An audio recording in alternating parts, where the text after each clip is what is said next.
Au moment de la disparition inexpliquée de Delphine Jubilard, survenue dans la nuit du 15 au 16 décembre 2020, le couple était en procédure de divorce.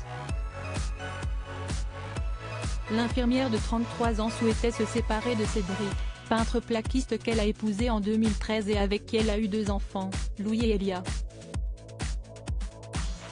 Leur relation s'est dégradée au cours des dernières années, la Tarnaise accusant son mari de lui faire vivre une vie de bidochon dans leur maison toujours en travaux.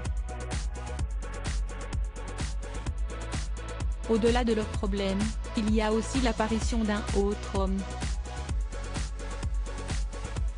Dans le livre de Valentine Arama, journaliste du Point du service Justice, des détails sont donnés sur l'état de leur histoire d'amour qui n'est plus une, marquée par les tentatives d'espionnage de celui qui est désormais le suspect numéro 1, leurs infidélités réciproques et leurs moments intimes devenus des passages obligés.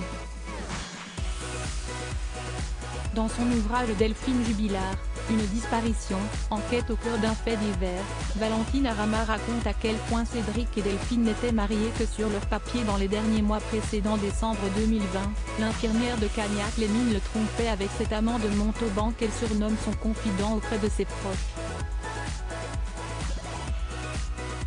Si Cédric Jubilard la surveille depuis qu'elle a clairement demandé le divorce, tente de lui mettre une application de géolocalisation dans son téléphone et remarque qu'elle a réservé une chambre d'hôtel, elle refuse aussi d'avoir des rapports sexuels avec lui, le dernier en fait remonte au 14 septembre, jour de l'anniversaire de Cédric, sûrement pour qu'il la laisse tranquille, estime une proche.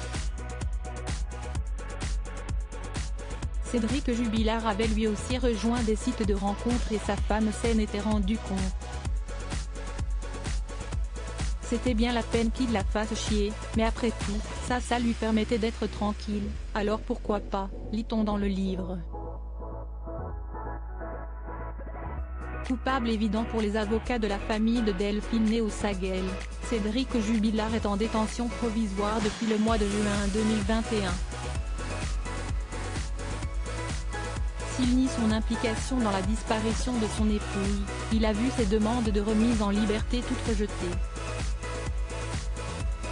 Un temps évoqué pour le 9 novembre, une reconstitution de la nuit fatale aura lieu le 13 décembre prochain en soirée, a révélé la dépêche, soit près de 2 ans après les faits.